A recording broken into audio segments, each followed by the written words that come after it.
যখন এই পৃথিবীতে মানুষের কোনো অস্তিত্বই ছিল না, তখন একদিন আল্লাহ রব্বুল আলামিন সমস্ত ফেরেশতাদের আরশে আজিমের নিকটে সমবেত হওয়ার নির্দেশ দিলেন। হুকুম পাওয়ামাত্র অসংখ্য ফেরেশতা সেই নির্দিষ্ট স্থানে হাজির হল। তখন আল্লাহ তাআলা তাদের উদ্দেশ্যে বললেন, আমি পৃথিবীতে আমার একজন প্রতিনিধি প্রেরণ করতে চাই। ফেরেশতারা আল্লাহর ইচ্ছার রহস্য বুঝতে না পেরে একযোগে বলল, হে পরওয়ারদিগার, আপনি কি এমন এক সৃষ্টিকে পৃথিবীতে আনতে চান যারা সেখানে অশান্তি সৃষ্টি করবে ও রক্তপাত ঘটাবে?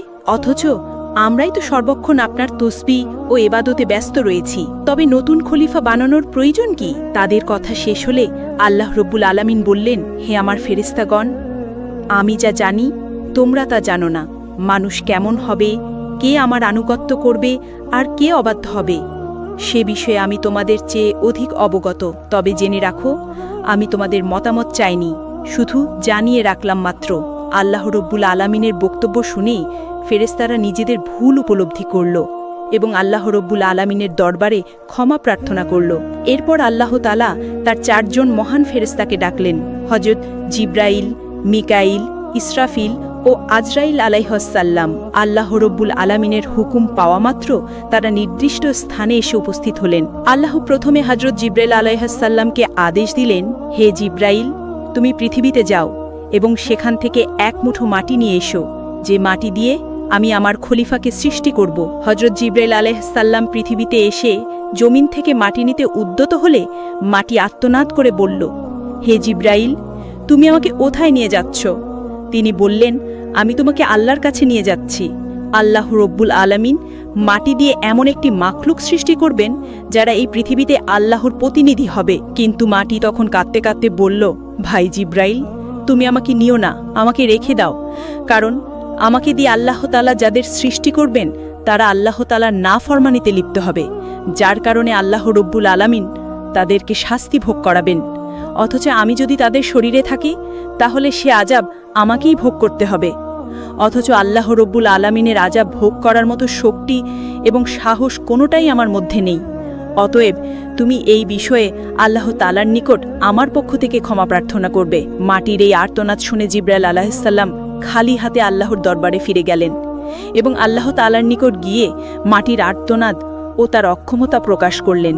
এরপর আল্লাহ তাআলা হযরত মিকাইল আলাইহিসসালামকে পৃথিবীতে প্রেরণ করলেন এবং বললেন, হে মিকাইল, তুমি আমার প্রতিনিধি তৈরি করার জন্য যে মাটির প্রয়োজন, পৃথিবী থেকে সেই মাটি তুলে নিয়ে এসো। হযরত মিকাইল আলাইহিসসালাম পৃথিবীতে আসার পর মাটির আর্তনাদ ও কাকুতি মিনতির কারণে তিনিও খালি হাতে আল্লাহ তাআলার দরবারে ফিরে আসেন। এভাবে হযরত ইসরাফিল আলাইহিসসালামও তিনিও ফেরত গেলেন। এভাবে করে 3 জন ফেরেশতা খালি হাতে ফেরত গেলেন। অবশেষে আল্লাহ রব্বুল আলামিন হযরত আজরাইলকে পৃথিবীতে প্রেরণ করলেন। হযরত আজরাইল আলাইহিসসালাম পৃথিবীতে আসার পর মাটি যখন হযরত আজরাইল আলাইহিসসালামকে কাকুতি মিনতি করে বলা শুরু করল, তার কথার জবাবে হযরত আজরাইল আলাইহিসসালাম বললেন, হে মাটি, আমি তোমার কথায় কখনোই ফেরত যাব না। কেননা আল্লাহ তো আমাকে হুকুম করেছেন, আর আমি আল্লাহ তাআলার আদেশ অবশ্যই পালন করব।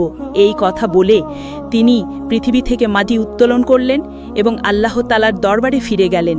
আল্লাহ তাকে সন্তুষ্ট মনে বললেন, হে আজরাইল, তুমি যেহেতু আমার হুকুম পালন করেছ, তাই আমি তোমাকে একটি বিশেষ দায়িত্ব দিচ্ছি, মানবজাতির রূহ কবজ করার দায়িত্ব। আজরাইল আলাইহিসসালাম বললেন, হে আল্লাহ, আমি যদি মানুষের জান কবজ করি তাহলে তার পরিবারের লোক আমাকে দোষারোপ করবে।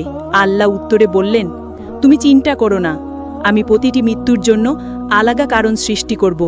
কেউ অসুস্থতায় মরবে, কেউ দুর্ঘটনায়, কেউ বার্ধক্যের ফলে মারা যাবে।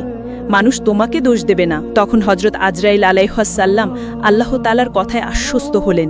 এরপর ফেরেশতারা আল্লাহ তাআলার নির্দেশে মক্কার নিকটবর্তী এক পাহাড়ের উপর সেই মাটি রেখে দিলেন। সেই মাটির অংশ বৃষ্টিতে ভিজল এবং রোদে শুকালো। এভাবে কয়েক বছর অতিবাহিত হওয়ার পর আল্লাহ তাআলার কুদরতি কারিশমায় হযরত আদম আলাইহিসসালামের দেহের আকৃতি গঠিত হল। তখন আল্লাহ তাআলা হযরত আদম আলাইহিসসালামের এই দেহটিকে বেহেশতে নিয়ে যাওয়ার জন্য ফেরেশতাদের আদেশ করলেন। হুকুম পাওয়া মাত্র ফেরেশতারা ওই দেহটিকে বেহেশতের দিকে নিয়ে চললেন। অতঃপর বেহেশতে পৌঁছার পর সেই দেহটিকে দীর্ঘদিন আত্মাবিহীন অবস্থায় বেহেশতে রেখে দিলেন। এদিকে দলে দলে ফেরেশতা এসে মূর্তিরূপী হযরত আদম আলাইহিসসালামের নিথর দেহকে মাঝে মাঝে এসে দেখে যেত। এবং আল্লাহ তাআলার দরবারে শুকরিয়া আদায় করত এবং খুশি প্রকাশ করত এবং বলাবলি করত, এটাই সেই দেহ, এই হবে আল্লাহর পক্ষ থেকে খলিফা, পৃথিবীতে তিনি আল্লাহর হুকুমকে বাস্তবায়ন করবেন। ফেরেশতাদের এই সব কথা শুনে ফেরেশতাদের সর্দার আজাজিল, যিনি তখনও শয়তান হয়নি, সবসময় দ্বিদ্রুপের হাসি হাসত এবং এই মৃত দেহটি নিয়ে সে সবসময় টাট্টা বিদ্রুপ করত। সে যেহেতু ফেরেশতাদের সর্দার ছিলেন, এই জন্য অন্য ফেরেশতারা তাকে কিছু বলার সাহস পেত না। এরপর আল্লাহ রব্বুল আলামিন ফেরেশতাদের মধ্যে থেকে হযরত জিব্রাইল, মিকাইল, ইসরাফিল ও আজরাইল আলাইহিসসালামকে আদেশ করলেন, হে আমার ফেরেশতারা, তোমরা আরশে আজিমে যাও এবং সেখান থেকে আদম আলাইহিসসালামের রূহটা এনে তার শরীরের মধ্যে পতিত করে দাও। ফেরেশতাগণ আল্লাহ তাআলার পক্ষ থেকে আদেশ পাওয়া মাত্র হযরত আদম আলাইহিসসালামের রূহ মোবারককে মূল্যবান হীরা জহরতের পাত্রে করে আদম আলাইহিসসালামের দেহের নিকট উপস্থিত হলেন। সেই সময় আসমানের সকল ফেরেশতাগণ আনন্দে মাতোয়ারা হয়ে গেল এবং সেই অনুষ্ঠানে সকল ফেরেশতা অংশগ্রহণ করল। কিন্তু আজাজিল ফেরেশতা ওরফে ইবলিস আল্লাহর এই কাজে সন্তুষ্ট নয়। এরপর আল্লাহ তাআলা হযরত আদম আলাইহিসসালামের রূহকে তার শরীরে প্রবিষ্ট হতে বললেন। এরপর উক্ত রূহকে হযরত আদম আলাইহিসসালামের দেহে পতিত করে দেওয়া হলো। যখন হযরত আদম আলাইহিসসালামের দেহে রূহ পতিত হলো, তখন সাথে সাথে হযরত আদম আলাইহিসসালাম তার দেহের সকল অঙ্গে কার্যকারিতা পরিপূর্ণভাবে লাভ করতে লাগলেন এবং তিনি আস্তে আস্তে উঠে বসলেন। বসার সাথে সাথে হযরত আদম আলাইহিসসালাম একটি হাঁচি দিলেন এবং নিচ থেকে পাঠ করলেন, আলহামদুলিল্লাহ। আল্লাহ রাব্বুল আলামিন